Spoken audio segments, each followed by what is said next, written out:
Bon Benoît, présente-nous un petit peu le matériel pour la pêche en drop shot, qui est là aujourd'hui avec un petit vif, donc explique-nous un petit peu la spécificité du montage.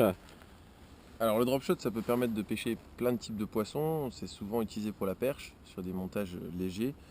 Là, on cherche plutôt le cendre. On est en rivière, on pêche le cendre. Donc j'ai un montage qui est un petit peu plus lourd que ce que j'utilise pour la perche. Donc là, on est sur un fluorocarbone en 40 centièmes. C'est largement suffisant pour ce type de poisson. On a un plomb qui fait 15 grammes, je crois. À peu près 15 grammes. Là, il n'y a pas un fort courant, mais on pêche dans une fosse où il y a 6 mètres d'eau, donc il faut quand même un poids qui tienne bien le fond. Euh, j'ai des hameçons taille 6. Bon, les hameçons, on va les adapter en fonction des appâts qu'on utilise. Là, on utilise des très petites ablettes, donc pas besoin d'un très gros hameçon. Et puis un petit leurre souple que j'ai mis au-dessus pour éventuellement tenter une perche ou pour créer une petite attractivité supplémentaire pour la ligne avec un petit appât qui dandine au-dessus du poisson qui est en dessous. En général, en ces derniers temps, on fait plus de cendre sur la blette qui est en dessous. Alors voilà, le montage il est simple, hein. Bon là j'ai un bas de ligne à brocher au-dessus parce que voilà, on va pêcher le brochet dans la foulée et que j'ai pas voulu m'embêter, donc j'ai accroché directement le bas de ligne à drop shot sur le bas de ligne à brocher. Bon, ça c'est pas nécessaire d'avoir un morceau de 50 centièmes au-dessus. La canne, elle fait quoi? Elle fait 10-30 grammes, peut-être un petit peu sous-estimé, mais bon, ça suffit largement aussi pour ce type de pêche, hein, parce que là je lance quoi? Donc 15 grammes plus le poids de la blette et il n'y a pas grand-chose, quoi. Il y a moins de 30 grammes sur le montage. C'est une canne qui a une super action de pointe. C'est une canne montée maison, hein, merci Roadhouse, avec un blanc qui est hyper résonnant. Mais bon, on peut utiliser à peu près n'importe quel type de canne. Il y en a qui sont plutôt partisans d'une canne longue pour pêcher en drop shot du bord parce que ça leur permet de mieux contrôler leur ligne. C'est sûr que quand on se raccroche dans le fond, on essaie de se décrocher par petites tirées, essayer de se décaler à droite ou à gauche. Souvent on arrive à trouver le mouvement pour arriver à décoincer le plomb, parce que c'est souvent le plomb qui se coince. C'est aussi tout l'intérêt du montage drop shot, hein. Souvent quand on ne casse que le plomb en bas et donc on perd pas son montage, parce que les nœuds sont pas compliqués à faire, mais quand c'est au bord de l'eau, qui fait froid en hiver, c'est jamais très agréable.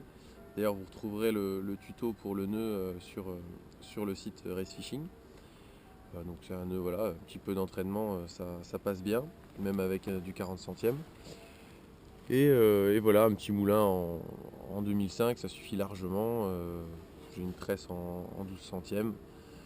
Ça suffit largement pour pêcher le cendre. Par contre, la tresse, je pense que c'est essentiel d'avoir de la tresse. Pourquoi? Parce qu'on a une bien meilleure sensation, la tresse n'étant pas élastique. On sent beaucoup mieux ce qui se passe au bout de la ligne. On sent bien les rebonds du plomb sur le fond et éventuellement la touche. Voilà. Donc la canne, je vous disais, oui, pas. Il y en a qui disent longue, c'est mieux. Bon, moi j'utilise là cette canne là, elle fait à peine 2 mètres. Donc 2 mètres c'est pas beaucoup. Mais pour lancer, il n'y a pas besoin de forcer beaucoup le lancer. En plus avec un vif c'est quand même fragile. Donc si on cherche à lancer très loin, on risque de l'arracher plus vite. Là on lance à quoi? À 30-40 mètres. Donc, pas besoin d'une canne très longue. Ça suffit largement pour moi de mettre 10.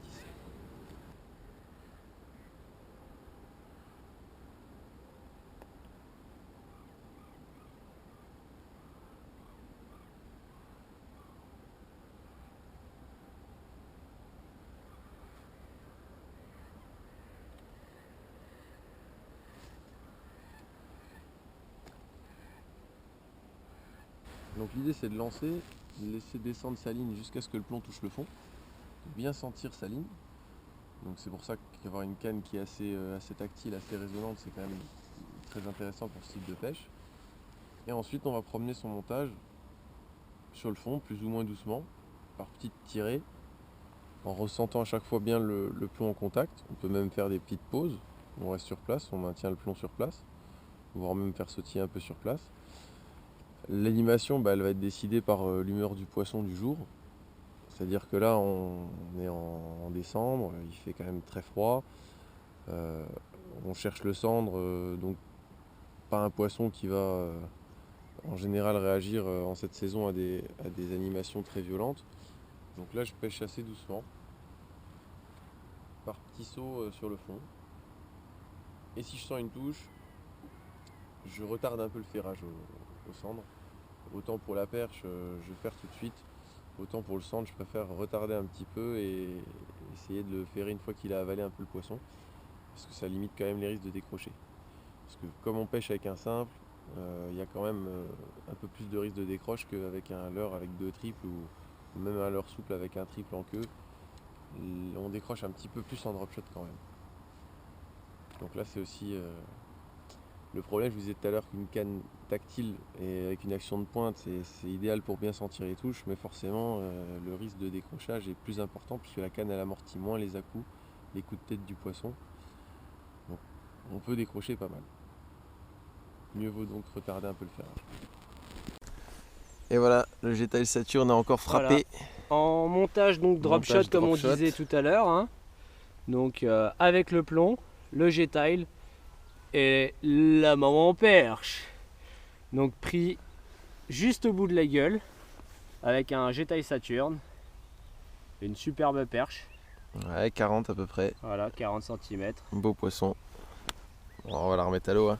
Allez.